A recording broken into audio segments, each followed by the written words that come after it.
The emergency lights flashed red across the curved walls of the command center. Commander Lisa Hawkins watched the holographic display with growing dread as another allied planet went dark. This marked the fifth world lost to the Voidborn in just 2 weeks. "Status report," she called out, her voice steady despite the chaos around her. Officer Ryan Birch looked up from his console, his face pale. "Proxima Colony has lost all outer defenses.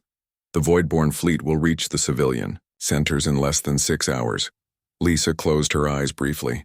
3 million civilians lived on Proxima Colony, families from 12 different species who had built peaceful lives far from the conflicts of the core systems. Now they faced extinction.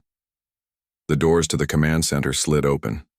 Admiral Patricia, Young, entered, followed by the highest-ranking officials in the Galactic Confederation's military. Their expressions told Lisa everything she needed to know before a word was spoken. "The reinforcements won't arrive in time," Admiral Young said simply.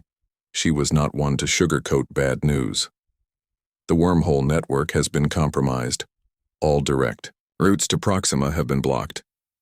The room fell silent. Lisa looked around at the gathered officials, the best military minds in the Confederation. None of them would meet her eyes. "There must be something we haven't tried," Lisa insisted. "Some weapon or strategy the Voidborn haven't adapted to yet."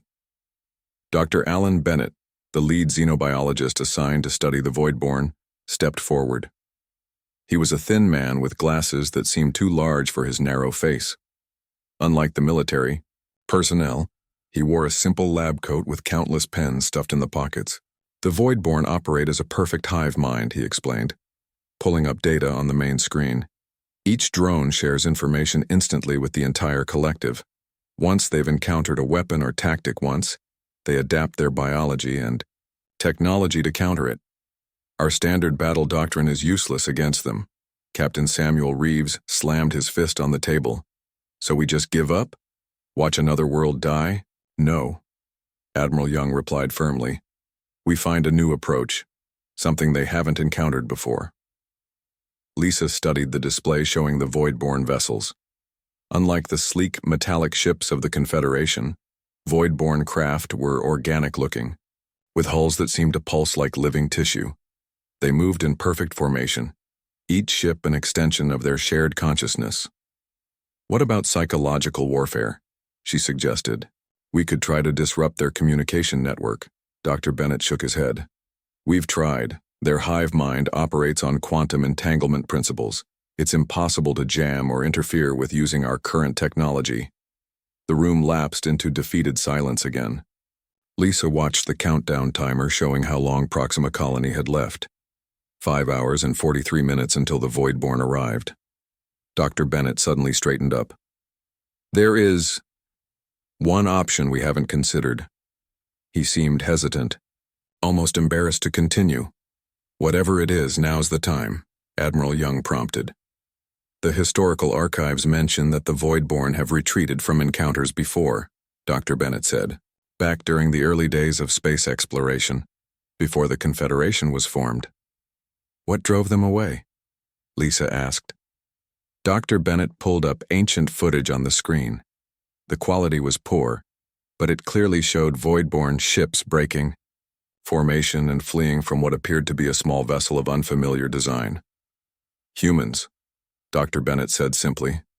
The word hung in the air. Several officers shifted uncomfortably. "Humans are just stories," Captain Reeves scoffed. "Myths from the frontier worlds." "No," Dr. Bennett insisted. "They're real. They were part of the early Confederation before they withdrew from galactic politics. The records show they had unusual cognitive patterns that the Voidborn couldn't predict or counter. Even if humans did exist," Admiral Young said carefully, "they haven't been seen in Confederation space for over 2 centuries. Dr. Bennett nodded. "After the Classification Act labeled them as dangerous assets, most humans left known space. But some research outposts maintained contact with human settlements beyond the frontier." Lisa felt a spark of hope for the first time since the crisis began. "Can you locate one of these outposts?" "I believe so," Dr. Bennett replied. "There's an observation station near the border of unmapped space. If anyone knows how to find humans, they will. Admiral Young considered this for a long moment. The desperation in the room was palpable. Finally, she nodded.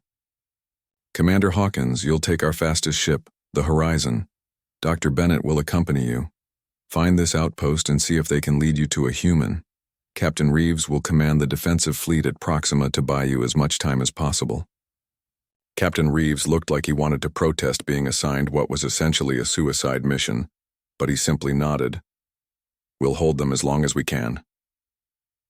Within the hour, Lisa found herself on the bridge of the Horizon, one of the Confederation's stealth vessels. The ship hummed with energy as they prepared to jump to the coordinates Dr. Bennett had provided. This is crazy, Lieutenant Eli Montgomery, her navigation officer, muttered as he plotted their course. We're betting the survival of millions on finding a species that might not even exist anymore. Do you have a better idea? Lisa asked. Eli shook his head. No, ma'am. Course is set.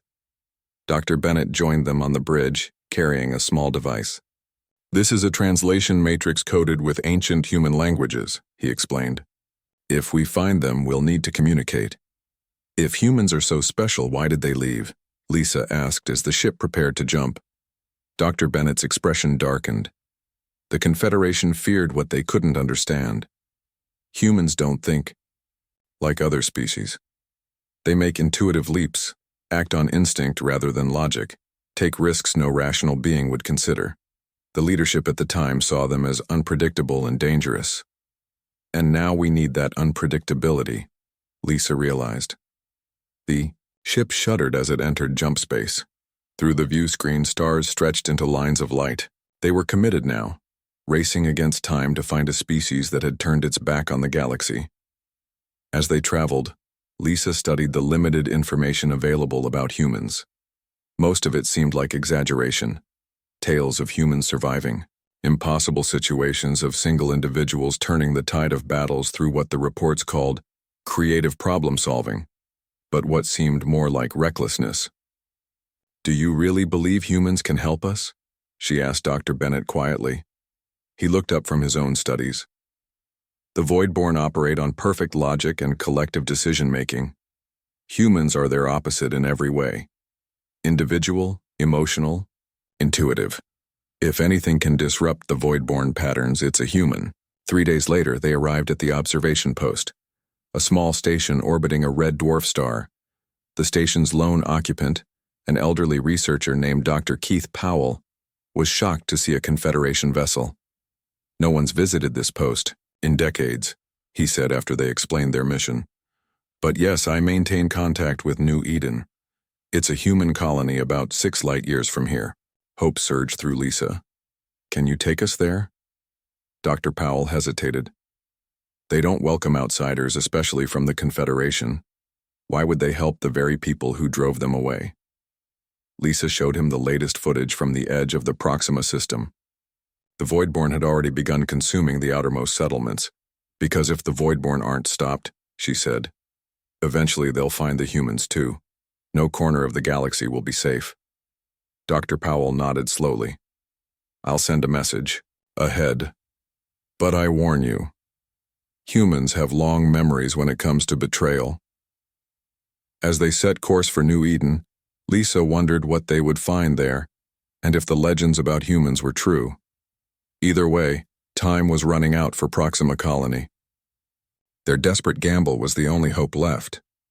The planet of New Eden appeared on the view screen as a blue-green jewel against the blackness of space. Unlike the carefully terraformed worlds of the Confederation, this planet had a wild, untamed beauty to it. Dense forests covered much of the land, with scattered settlements visible only as tiny clusters of lights. No orbital defenses, Lieutenant Montgomery noted as they approached. No satellite network. They're completely exposed. Or they simply don't need those things, Dr. Bennett suggested. This region hasn't seen conflict in generations. Dr. Powell guided their ship toward a clearing near the largest settlement. I've received landing permission, but they're not happy about it. Only 3 of you can go to the surface, Commander Hawkins, Dr. Bennett, and myself. Lisa nodded. Lieutenant Montgomery, you have command of the Horizon until we return. The landing craft descended through wispy clouds. As they neared the surface, Lisa saw people gathering at the edge of the landing area. They looked much like the other humanoid species in the galaxy, but there was something different about their posture, a confidence in the way they stood, watching the approaching ship without fear. Remember, Dr. Powell warned as they prepared, to disembark, humans value directness. Don't hide your intentions or they'll trust you even less than they already do. The air of New Eden smelled of pine and freshly turned soil. Lisa breathed deeply as she stepped onto the planet's surface. A group of about 20 humans waited for them, led by a tall, gray-haired man with deep lines around his eyes. "I'm Mayor Frank Daniels," he said without preamble. "Keith says you're from the Confederation. We don't get many visitors from those who labeled us as dangerous." Lisa stepped forward. "Commander Lisa Hawkins of the Confederation Diplomatic Corps. This is Dr. Alan Bennett, our xenobiologist. We're here because the galaxy is facing extinction." Mayor Daniels didn't look impressed. The galaxy is always facing extinction, according to the Confederation. That's how you justify your endless regulations and restrictions. "This threat is real," Dr. Bennett said, activating a holographic projector. Images of the void-born ships appeared along with footage of planets being consumed. "They're called the Voidborn. They've already destroyed 5 systems and are about to attack a colony with 3 million civilians." The gathered humans watched the footage with expressions that shifted from skepticism to concern. One of them, a woman with short blonde hair and arms crossed tightly over her chest, spoke up. "Why come to us? The Confederation has the largest fleet in the galaxy." "Our weapons are useless," Lisa admitted. "The Voidborn adapt to everything. We throw at them. Our historical records show that humans were the only species they ever retreated from. This caused a stir among the gathered humans."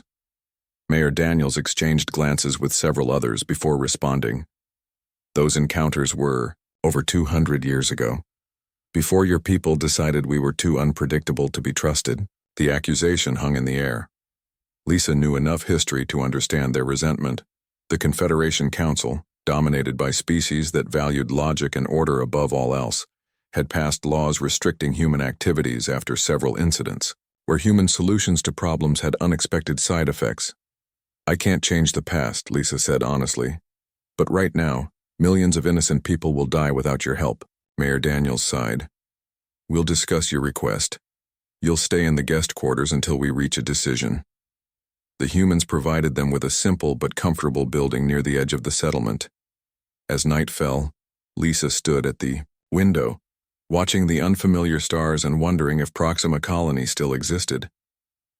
"They're afraid to help us," Dr. Bennett said, joining her at the window. "And who can blame them? The Confederation treated them like dangerous animals." "Then we need to convince them we've changed," Lisa replied. A knock at the door interrupted them. A young human woman entered, carrying trays of food. "I'm Olivia Daniels, the mayor's daughter," she introduced herself. "I brought you dinner, as—" She set down the trays. She added in a lower voice, "Not everyone agrees with my father's caution. Some of us believe we should help." Lisa looked at her with renewed hope. "The Voidborn won't stop with Confederation worlds. Eventually, they'll find New Eden too." "I know," Olivia replied. "There's a town meeting in an hour. You should come and tell your story to everyone." The town hall was a large wooden building in the center of the settlement. Nearly 300 humans packed into the space, their voices creating a buzz of conversation that fell silent when Lisa and her companions entered. Mayor Daniels stood on a raised platform. "Citizens of New Eden," he began, "we have visitors who seek our help against a threat called the Voidborn." For the next hour, Lisa and Dr. Bennett presented everything they knew about the Voidborn. They showed the footage of destroyed worlds and explained how conventional weapons had failed. "Why should we risk ourselves for the Confederation?" someone called out from the crowd. "They abandoned us." Before Lisa could respond, the door at the back of the hall burst open. A man entered, his clothes dusty from travel. He moved with a fluid grace that caught Lisa's attention immediately. "Sorry I'm late," the newcomer said. "I came as soon as I got Olivia's message." "Jack Harlow," Mayor Daniels acknowledged with a nod. I should have known you'd show up. Jack made his way through the crowd. He was tall and lean with dark hair cut short and eyes that seemed to take in everything around him. A scar ran along the side of his jaw, and his hands showed the calluses of someone used to hard work. I've been listening from outside, he said. These Voidborn, I've encountered them before. A murmur ran through the crowd. Dr. Bennett stepped forward eagerly. You fought the Voidborn? When? How? Jack's expression was grim. 10 years ago, I was exploring the outer reaches in my ship when I stumbled across them consuming a small moon. They detected me and gave chase. How did you escape? Lisa asked. I didn't follow any logical escape pattern, Jack explained. I made random jumps, took routes no sane pilot would consider. Eventually, they broke off pursuit. It was like they couldn't predict what I would do next, and it confused them. Dr. Bennett nodded excitedly. That supports my theory. The Voidborn operate on perfect logic. Human unpredictability disrupts their hive mind. Mayor Daniels looked troubled. Even if that's true, what exactly are you asking of us? Lisa took a deep breath. We need someone to come with us. Someone who understands how the Voidborn think, and how humans can confuse them. We need to develop a strategy that they can't adapt to. The room erupted in debate. Some humans argued they should help, while others insisted that getting involved would only bring the Confederation's attention back to New Eden, attention they had sought to avoid for generations. As the arguments grew heated, Jack Harlow's voice cut through the noise. I'll go. The room fell silent. Mayor Daniels stared at him. Jack, you don't speak for all of us. I'm not trying to, Jack replied calmly. I'm making my own choice. If these Voidborn are the same ones I encountered, they're already aware that humans exist. It's only a matter of time before they come looking for us. He turned to Lisa. I have one condition. I go alone. No human fleet, no military involvement that could lead the Confederation back to New Eden. Lisa hesitated. She had hoped for more, help, perhaps even a small fleet of human ships. But one volunteer was better than none. Agreed, she said, extending her hand in what she knew was a human gesture of agreement. Jack shook her hand firmly. His palm was warm and rough against hers. How soon can we leave? He asked. Immediately, Lisa replied. Proxima Colony has very little time left. As they prepared to return to the ship, Mayor Daniels pulled Jack aside. Their conversation was hushed, but Lisa could see the concern on the older man's face. Whatever Jack said in response seemed to reassure him slightly. Back aboard the landing craft, Jack stowed a small bag of personal items and settled into a seat near the viewport. Do you really think one human can make a difference against the Voidborn fleet? Dr. Bennett asked quietly. Jack looked out at the settlement as it disappeared below them. I don't know, he admitted. But sometimes, all it takes to change everything is one variable they can't account for. As the Horizon prepared to jump back toward Confederation space, Lisa studied their new ally. She still wasn't sure if the legends about humans were true, but for the first time since the crisis began, she felt something she had almost forgotten: hope. The Horizon raced through jump space, pushing its engines to their limits. In the ship's conference room, Jack Harlow studied the holographic displays showing everything the Confederation knew about the Voidborn. His eyes moved quickly from one image to the next, absorbing information at a pace that impressed even Dr. Bennett. Your reports say they communicate through some kind of quantum network? Jack asked, zooming in on an image of a Voidborn drone. Dr. Bennett nodded. Yes, each individual is connected to the hive mind instantly, regardless of distance.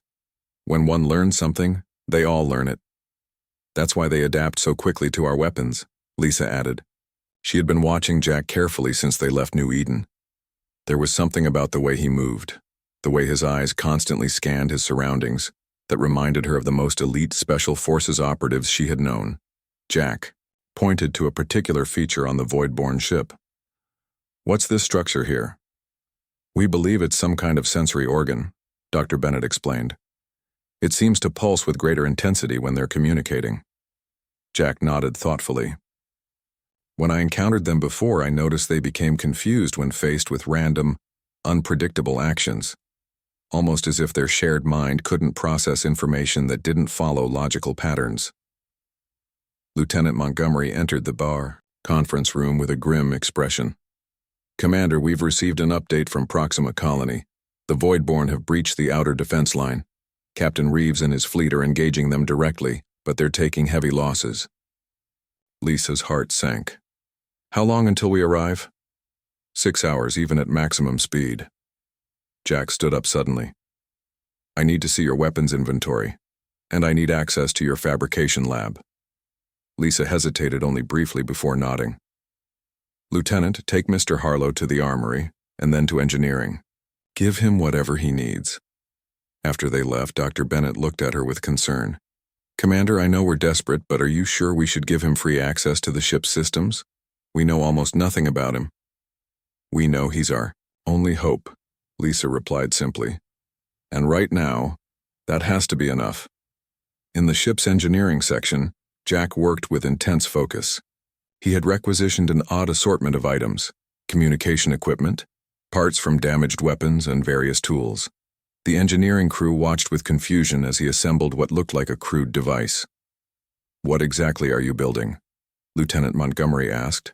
"Something that shouldn't work," Jack replied cryptically, connecting two components that were never designed to go together. "That's the whole point." Montgomery frowned. "I don't understand." Jack looked up from his work. "The Voidborn think as one mind using pure logic. They analyze patterns and predict outcomes based on known variables. But humans—" He smiled slightly.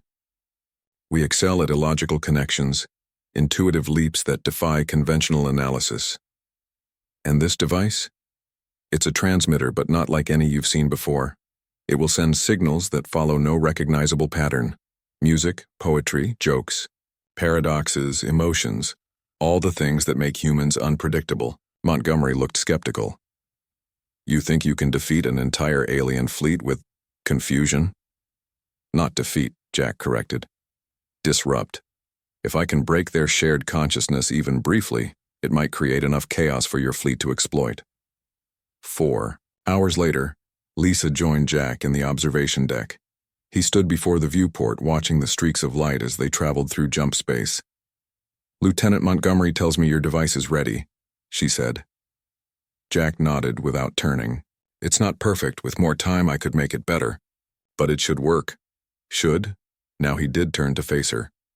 "There are no guarantees, Commander. That's something humans understand that the rest of the galaxy seems to forget. Sometimes you have to act without knowing the outcome." Lisa moved to stand beside him at the viewport. "The crew is unsettled by your presence. Most of them have never seen a human before. Only heard stories." "What kind of stories?" Jack asked with a hint of amusement. "That humans are unpredictable, dangerous, that you take irrational risks and ignore logical solutions." Jack laughed softly. "All true, in a way. We call it intuition, creativity, thinking outside the box. It's what helped us survive on Earth, long before we reached the stars." He was quiet for a moment before adding, "Your Confederation values order and predictability. That's why they pushed us away. We were the variable they couldn't control. And now we need that variable," Lisa acknowledged. The ship shuddered as it dropped out of jump space. An alarm sounded and Lisa's communicator buzzed urgently. "Commander, to the bridge," came Montgomery's voice. "We've arrived at Proxima."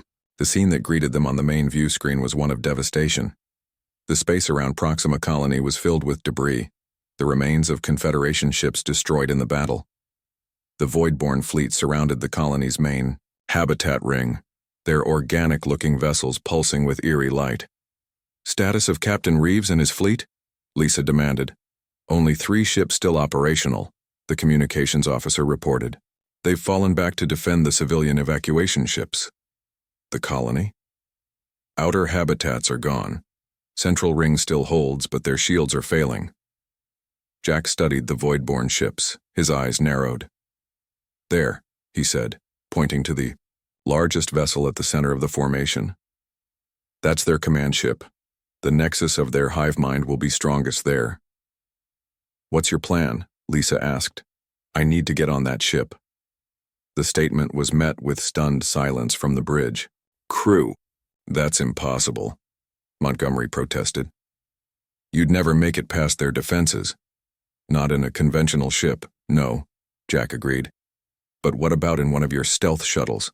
The kind your special forces use for covert insertions?" Lisa exchanged glances with her officers.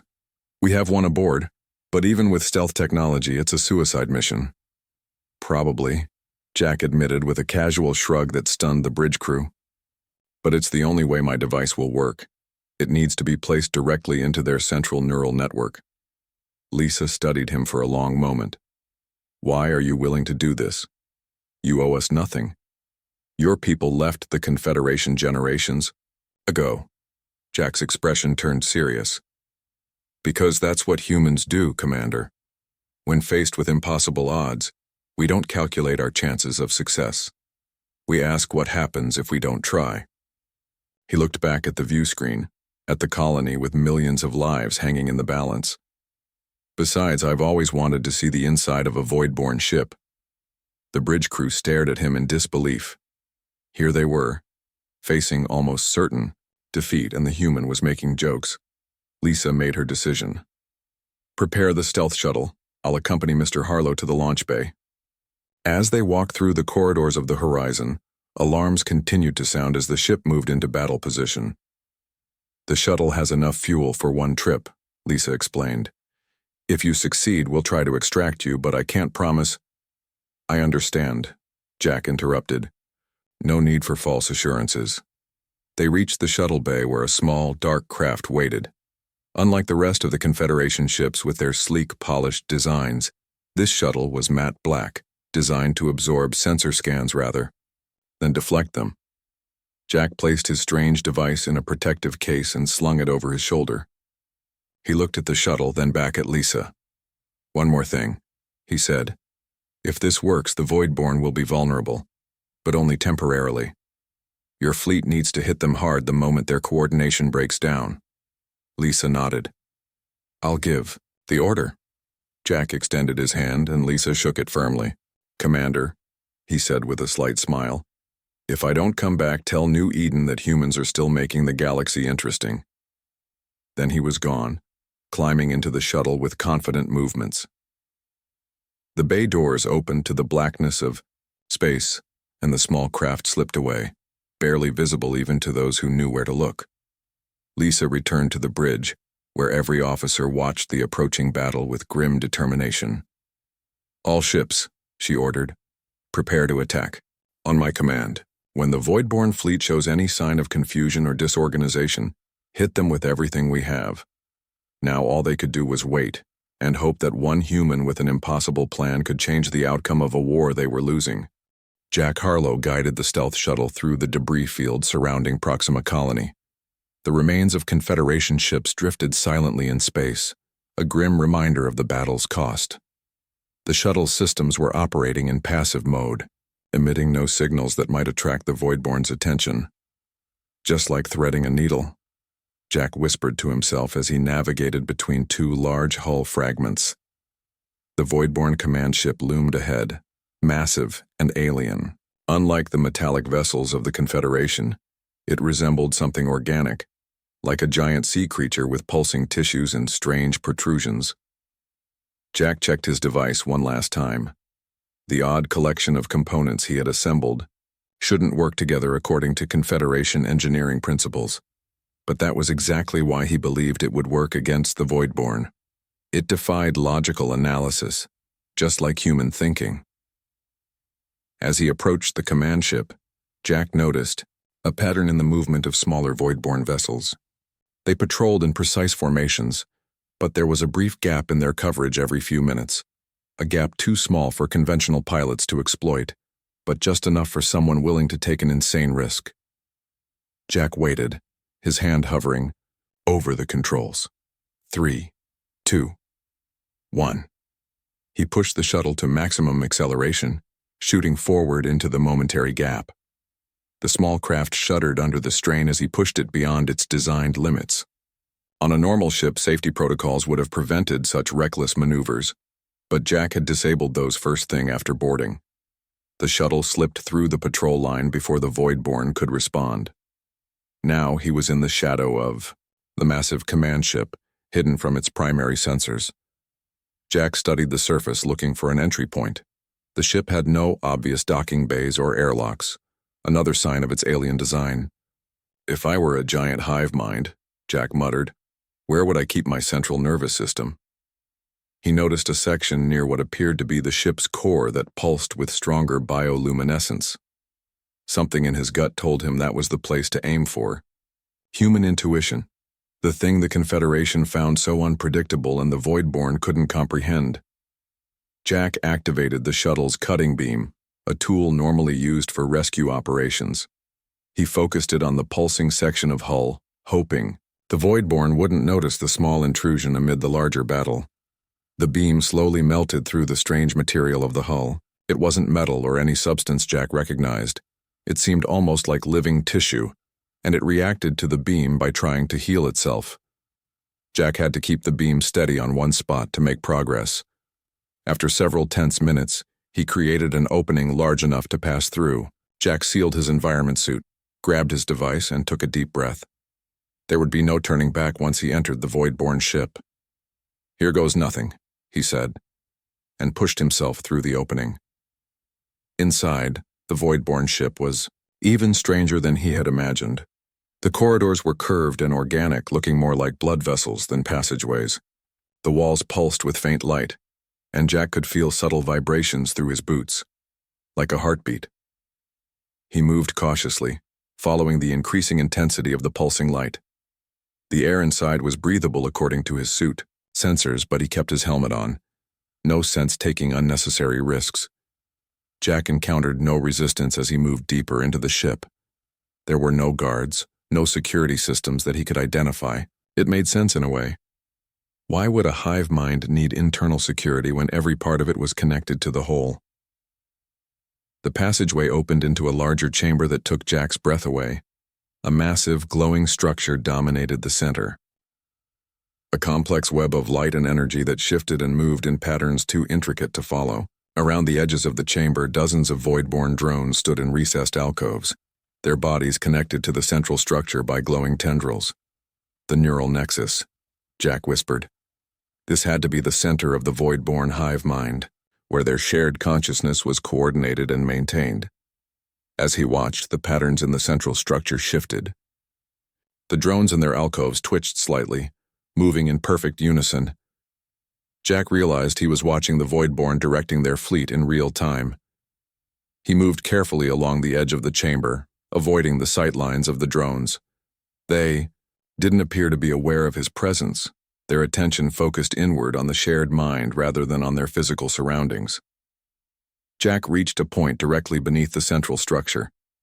Here, energy conduits converged from all directions, feeding into the neural nexus. This was where his device would have the greatest effect. Kneeling down, Jack opened the case containing his device. As he prepared to activate it, a sudden shift in the light made him freeze. One of the drones had disconnected from its alcove and was moving across the chamber. Jack pressed himself into the shadows, hardly daring to breathe. The drone passed within a few feet of his position but showed no sign of detecting him.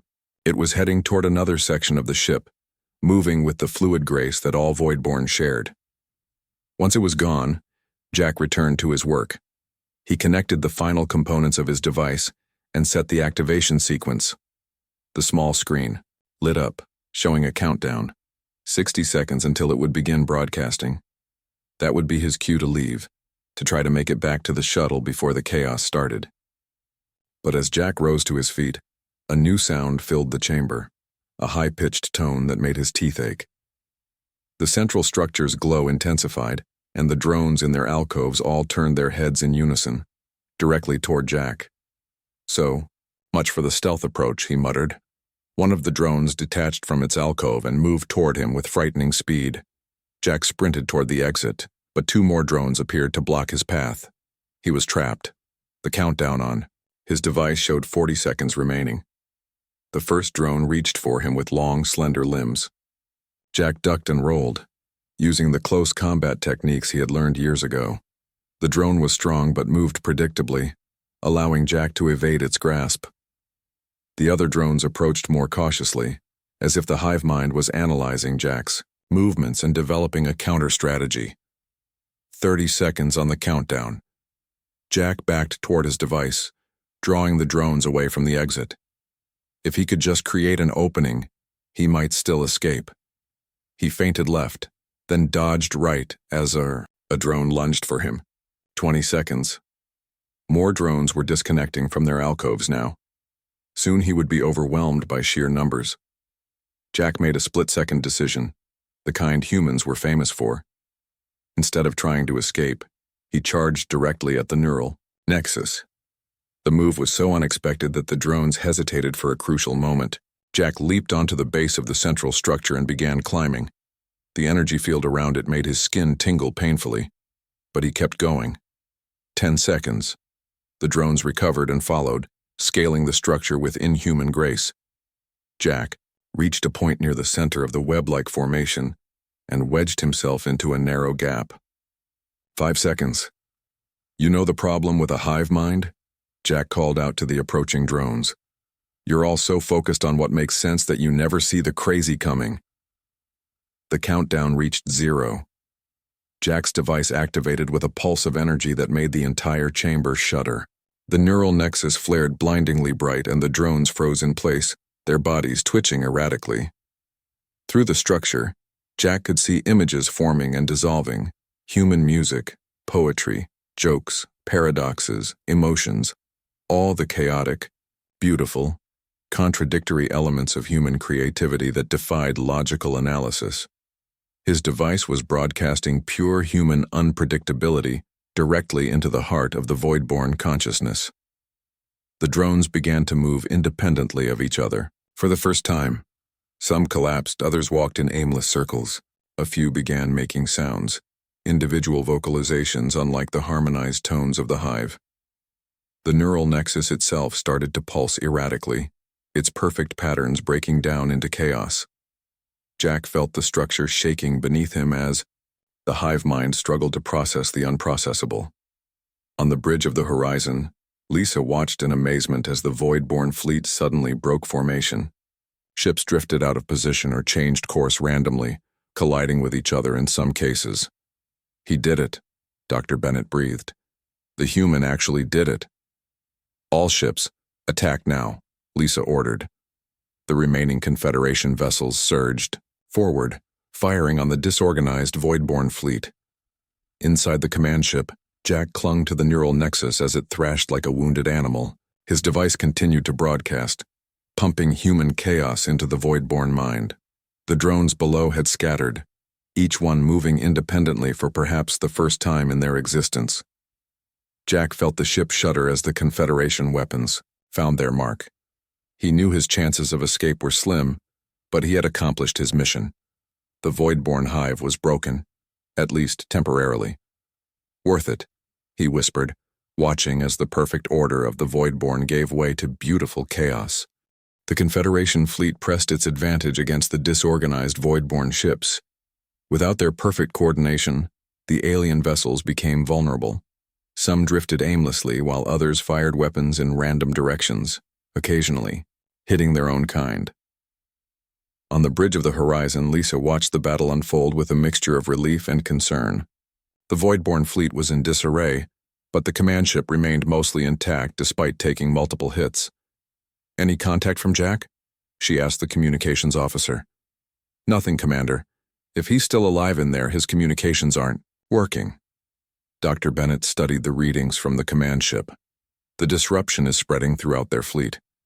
Whatever Jack's device is doing, it's affecting all of them. "Can we get a rescue team to the command ship?" Lisa asked. Lieutenant Montgomery shook his head. "Too risky. The ship's outer defenses are still active even if they're firing erratically. We'd lose any shuttle we sent." Lisa made a difficult decision. Continue the attack. Focus on saving the colony. Jack knew the risks. Inside the void-born command ship, Jack clung to the neural nexus as explosions rocked the structure. His device continued to broadcast, its battery slowly draining. Around him, the organized chaos of the void-born mind was breaking apart. Jack noticed something unexpected happening with the drones. Rather than simply malfunctioning, they were beginning to move with purpose again, but not as a unified force. Each one moved independently, some exploring their surroundings with what looked like curiosity, others examining their own bodies as if seeing them for the first time. One drone approached the base of the neural nexus and looked up at Jack. Unlike before, its movements were hesitant, almost cautious. "Can you understand me?" Jack called down to it. The drone made a series of sounds that Jack couldn't interpret, but its body language suggested not hostility but confusion. Jack's device beeped a warning. Its battery was nearly depleted. Soon it would shut down, and the hive mind might reassert itself. He needed to escape while he still could. Carefully, Jack began to climb down from the neural nexus. The drone that had approached him backed away, giving him space. Other drones watched from a distance but made no move to capture or harm him. As Jack reached the floor, the ship shuddered from another impact. Support structures began to collapse around the chamber. The Confederation attack was causing critical damage. Jack grabbed his now silent device and headed for the exit. To his surprise, the drones didn't try to stop him. Some even seemed to be evacuating themselves, moving with urgency but not panic toward different sections of the ship. The corridors Jack had navigated earlier were now bathed in red emergency lighting. The organic walls pulsed erratically and, in some places, had begun to rupture, leaking a strange glowing fluid. Jack moved quickly, trying to remember the path back to his shuttle. A violent explosion knocked him off his feet. When he stood, he found his primary route blocked by debris. He would need to find another way out. Jack took a different corridor, moving deeper into unfamiliar sections of the ship. The environment suit's oxygen supply showed 15 minutes remaining, not much time to find an escape route. He rounded a corner and came face to face with 3 void-born drones. Jack tensed, ready to fight, but the drones simply stared at him. One stepped forward and made a sound, then pointed down a side passage. "You want me to go that way?" Jack asked, not expecting an answer. The drone repeated the gesture more emphatically. Jack hesitated, then decided to trust his instincts. He nodded and moved in the indicated direction. The passage led to a section of the ship he hadn't seen before. Large chambers contained what looked like escape pods, organic shells designed to survive in space. One was open, waiting, Jack understood. Without the hive mind controlling them, some of the void-born had developed independent thought, and they were helping him escape. "Thank you," he said to the drones that had followed him. Then he climbed into the pod, the shell sealed around him, conforming to his body shape. Through the translucent material, Jack saw the drones activate some mechanism. The pod was ejected from the ship with surprising force, shooting away from the command vessel, just as another series of explosions ripped through its core. Jack's pod tumbled through space, away from the battle. Its organic material pulsed around him, somehow maintaining life support without any controls or interfaces he could recognize. Through the shell, he watched as the void-born command ship broke apart under the Confederation attack. On the horizon, an officer called out in surprise. "Commander, we're detecting an unusual object ejected from the command ship. It's small, possibly an escape pod." "Void-born reinforcements?" Lisa asked. "No, it's different, and it's broadcasting an unusual signal." Dr. Bennett studied the readings and suddenly laughed. "It's a repeating pattern of prime numbers. That's an old human distress signal." "Jack," Lisa breathed, "get that pod aboard immediately." A recovery team brought the strange organic shell into the Horizon's hangar bay. Security teams surrounded it, weapons ready. The pod pulsed several times, then split open from top to bottom. Jack Harlow stepped out, looking exhausted, but very much alive. He saw the weapons pointed at him and raised his hands with a tired smile. "Easy there. It's just your friendly neighborhood human." The medical team rushed him to the infirmary while Lisa and Dr. Bennett debriefed him. Jack explained, what had happened inside the command ship, and the unexpected help he had received from the void-born drones. When the hive mind broke down, they didn't just go crazy, he explained. They became individuals. Some of them chose to help me. Dr. Bennett was fascinated. You're saying they developed independent consciousness? That's remarkable. 3 days. Later, the situation at Proxima Colony had stabilized. The void-born fleet was destroyed or scattered, with the surviving ships retreating from Confederation space. But reports were coming in of something unprecedented. Individual void-born ships attempting to communicate, not as a hive, but as separate entities. In the Horizons conference room, Admiral Young had arrived via emergency transport to hear Jack's report firsthand. She listened without interruption as he explained his theory. The void-born weren't evil, Jack concluded. They were trapped in their hive mind, unable to experience individual thought. Our device didn't just confuse them, it liberated them. Admiral, Young looked skeptical. You're suggesting we should try to communicate with the species that nearly wiped out multiple star systems? I'm suggesting we try to communicate with the individuals they've become, Jack corrected. They're experiencing freedom of thought for the first time. That's something humans understand pretty well. The discussion continued for hours. Eventually, a plan was formed. The Confederation would approach the scattered void-born vessels, not as enemies, but as potential new allies.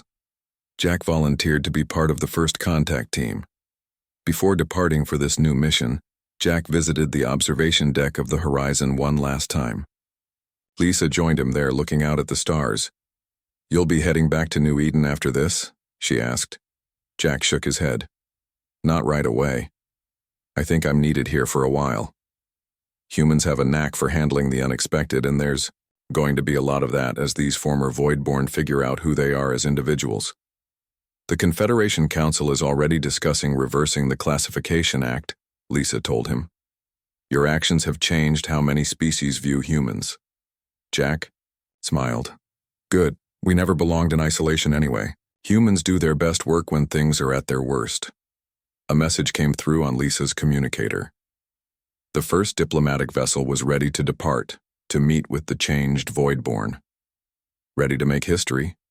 Lisa asked. Jack looked out at the stars, thinking of all the possibilities that lay ahead. That's what humans do best, he replied. We rewrite the rules when the game seems impossible to win. Together they walked to the shuttle bay, where representatives from a dozen species waited to embark on an unprecedented mission, guided by the one thing the void-born had feared most, but now needed most: a human.